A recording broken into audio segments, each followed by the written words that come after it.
Hello student, कैसे हैं आप सब। उम्मीद करता हूं आप सब अच्छे होंगे, मस्त होंगे, बेहतर होंगे, आपकी पढ़ाई बेहतर चल रही होगी। और आज का जो हमारा टॉपिक है प्रत्यावर्ती धारा परिपथ के लिए पीएवी। पीएवी मतलब ये है क्या भाई साहब, औसत शक्ति का मान निकालो या सिद्ध कीजिए कि पीएवी बराबर V R M S I R M S cos phi. अब ये है क्या, पहले ये समझो। पिछले साल मैंने इसी लेक्चर को कराया था और कुछ बच्चों ने पूछा सर आरएमएस का मतलब क्या है। रूट मीन स्क्वायर, ठीक है, रूट मीन स्क्वायर, वर्गमाध्य मूलमान, वर्गमाध्य मूलमान। तो प्रत्यावर्ती धारा के लिए मैंने वर्गमाध्य मूलमान का व्यंजक कराया था और भाई साहब उसी प्रकार से प्रत्यावर्ती बोधता के लिए भी वर्गमाध्य मूलमान होता है। तो क्वेश्चन आएगा कि प्रत्यावर्ती धारा परिपथ के लिए औसत शक्ति का व्यंजक ज्ञात कीजिए या व्यंजक निकालिए। या क्वेश्चन सीधा हमेशा अब तक में पूछा गया है कि पी ए भी बराबर V R M S I R M S cos phi. अब हम लोग ऐसा पढ़ते हैं, P बराबर बर्मस अरमस कॉस फाई, ठीक है। या ऐसे हमारे विद्यालय में भी पढ़ाया जाता कि बर्मस अरमस का व्यंजक पता है, बर्मस वी आर एम एस अरमस आई आर एम एस, मतलब पी एवरेज, ठीक है, ये चीज है। तो चलिए शुरू करते हैं, एक एक पॉइंट से बात करेंगे तभी आपको समझ में आएगा। यदि आपको मैं कह दूं कि एक लाइन में तैयार कर लो तो बिल्कुल आपसे नहीं बनेगा बच्चों। सबसे पहले बात कर लेते हैं, पी मतलब हमारे पास पावर, शक्ति। शक्ति की परिभाषा क्या है बच्चों कि किसी विद्युत परिपथ में ऊर्जा व्यय होने की दर को शक्ति कहते हैं। मतलब समय के साथ कितना ऊर्जा व्यय हो रहा है। जैसे किसी परिपथ में हम धारा प्रवाहित करते हैं तो समय के साथ कितना उसका ऊर्जा व्यय हो रहा है, खर्च हो रहा है, उसे उसका हम शक्ति कहते हैं। इसके बाद तात्क्षणिक शक्ति क्या है कि प्रत्यावर्ती धारा परिपथ में तात्क्षणिक वोल्टता और तात्क्षणिक धारा के गुणनफल को उस परिपथ की तात्क्षणिक शक्ति कहते हैं। तात्क्षणिक का मतलब होता है बिल्कुल अल्प, तात्कालीन, बिल्कुल बहुत ही कम समय में कितना वोल्टता है और कितना उसका धारा है, इन दोनों का गुणनफल क्या कहलाता है, तात्क्षणिक शक्ति कहलाता है। एक एक शब्द जब आप समझोगे तब कहीं ना कहीं आपको समझ में आएगा कि हम क्या पढ़ रहे थे और क्या निकल कर आ गया। बच्चों थोड़ा सा समझने की कोशिश करें तभी मजा आएगा। पहले हमको एक शक्ति निकालना है, तात्क्षणिक शक्ति, इसके बाद हमको औसत शक्ति निकालना है। पहले हमको पावर निकालना है, कितना है भाई साहब पावर, एनर्जी कितना है।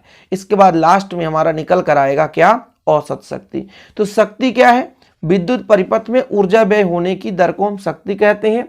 और यदि प्रत्यावर्ती धारा परिपथ में तात्क्षणिक वोल्टता है और तात्क्षणिक धारा है तब इनका गुणनफल करते हैं तो हमें तात्क्षणिक शक्ति मिल जाती है। ठीक है, कोई दिक्कत तो नहीं है, एक एक स्टेप बाय स्टेप समझेंगे, बिल्कुल आप चिंता ना करें।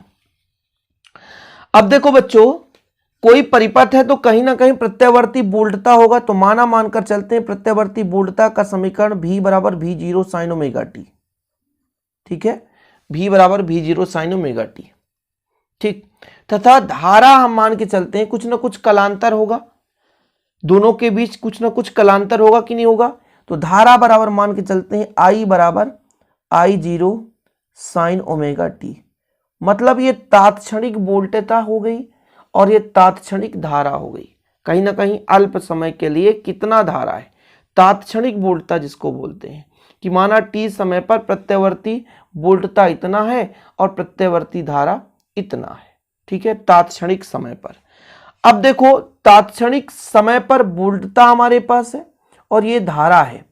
अब हो सकता है सेम कला पर हो सकता है डिफरेंस कला पर हो। जैसे आपके बुक में दिया है कि भाई साहब V बराबर V zero sine omega T, I बराबर I zero sine omega T minus 5। Minus का मतलब कम, यानी आपको यहां पर तो क्लियर होना चाहिए कि धारा जो है वोल्टता से फाई कम है, मतलब पश्चिगामी है, फाई कलांतर पश्चिगामी है। यहां से स्पष्ट है। यदि इससे मैं देखूं और इससे देखूं तो यहां पर देखो ओमेगा टी है, यहां पर ओमेगा टी माइनस 5 है। तो इस समीकरण से दोनों में ये डिफरेंस है कि जो वोल्टता है धारा से आगे है और जो धारा है वो वोल्टता से पीछे है। मतलब वोल्टता से जो धारा है वो फाई कलांतर पश्चिगामी है। कोई दिक्कत तो नहीं, इतना क्लियर है। तो आगे चलते हैं, जो पीछे होता है वो माइनस में ही नहीं, कम है, ध्यान रखना आप लोग। ठीक, चलिए अब हमने आपको बताया कि भाई साहब जो औसत शक्ति है उसको बाद में निकालेंगे, पहले हम निकालेंगे तात्क्षणिक शक्ति। तात्क्षणिक शक्ति को हम पी से दर्शाएंगे, मतलब कुछ समय के लिए। कितना है तात्क्षणिक वोल्टता, ठीक है, और कितना है तात्क्षणिक धारा, इन दोनों का मल्टीपल होगा। तात्क्षणिक वोल्टता हमारे पास कितना है, V0 साइन ओमेगा टी, ठीक है, into I0 sine omega T minus five. एक एक स्टेप पर लेकर चलेंगे, बिल्कुल चिंता ना करें। ये आपका विभवांतर प्रत्यावर्ती वोल्टता है, प्रत्यावर्ती धारा है, I बराबर I0 साइन ओमेगा टी। ठीक है, कोई दिक्कत तो नहीं है। अब जहां पर फाई क्या है, वोल्टता और धारा के बीच कलांतर है, तब परिपथ का तात्क्षणिक शक्ति P बराबर VI, V का मान रखो V0 sine omega T, I का मान I0 sine omega T minus five. आगे अब कैलकुलेशन जरूरी है। कैलकुलेशन किससे बनेगा, जो मेहनत करेगा। अब देखो जरा, यहां पर यदि मैं कह दूं VI अलग कर दो, V और I अलग कर दो, तो कितना बचेगा, यहाँ पे साइन ओमेगा टी हो जाएगा into sine omega T minus five. भाई थोड़ा सा ध्यान देना पड़ेगा बच्चों, तभी मजा आएगा। अब देखो, ये इसका कोई फॉर्मेट नहीं होता यार, तो आप 11th क्लास में मैथ में पढ़े हो, नहीं पढ़े हो तो समझ लो। 2 का यदि हम किसी में गुणा कर रहे हैं तो 2 का भाग भी करेंगे, तो हमारे पास आ जाएगा 2 साइन ओमेगा टी और sine omega T minus five. हमने 2 का गुणा भी किया बच्चों, 2 का भाग भी किया। ये फाइव है, ध्यान रखना, ठीक है, फाइव है और यहाँ पे माइनस है। 2 का यहाँ पर हमने भाग भी किया, 2 का गुणा भी कर दिया, तो इसको हम एक ब्रैकेट में बढ़िया सा रख देते हैं ताकि समझ में आए कि वास्तविक रूप से क्या है।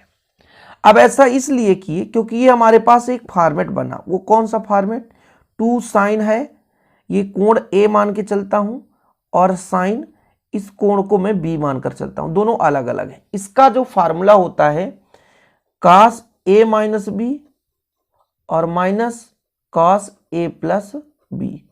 अब फार्मूला में सेट करने के लिए बच्चों मैं यहां पर 2 का गुणा भी किया और 2 का भाग भी किया, ताकि आपको समझ में आ सके। थोड़ा सा समझ में समझ छिपाए, है ना, ऐसे डायलॉग लोग बोलते हैं। चलो आगे देखो, तो हम मान रख दें, कोई दिक्कत तो नहीं होगी। चलो 1/2 VI है बच्चों, और आगे हम मान रखते हैं, क्या मान रखेंगे, 2 sine A sine B, A का मान ओमेगा टी, B का मान ओमेगा टी माइनस फाइव। तो कास के फॉर्मेट में आता है कास A माइनस B, मतलब ओमेगा टी माइनस B, तो ओमेगा टी और माइनस के कारण ये B का मान माइनस माइनस प्लस हो जाता है फाइव।